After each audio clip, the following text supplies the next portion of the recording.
আসসালামু আলাইকুম সবাইকে সবাইকে ঈদ মোবারক। আশা করি সবাই ভালো আছেন। তো ঘুম থেকে উঠে সকালবেলায় আমি গরুর কাছে চলে গেছিলাম।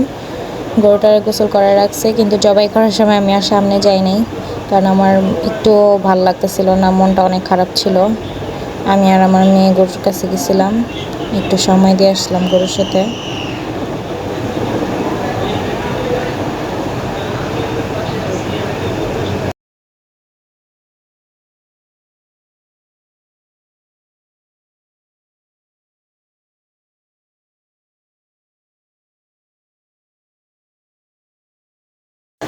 তো গরুর সাথে দেখা করার পরে আমরা নাস্তা করছি।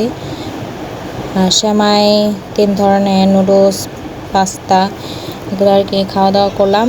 খাওয়া দাওয়া করার পরে আমরা রেডি হয়ে জাস্ট এটা হয়েছে আজকে সকালের আমাদের যে খাবার। ঈদের দিন আমরা সকালবেলা কিভাবে কি করি, সবাই একসাথে বসে আমরা খাই, কত মজা করি, এগুলাই আর কি।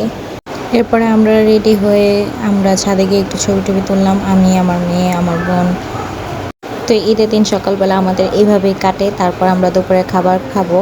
তো সেই ভিডিও আবার বিকালবেলা পাবেন। জন্য এই পর্যন্তই। আল্লাহ হাফেজ।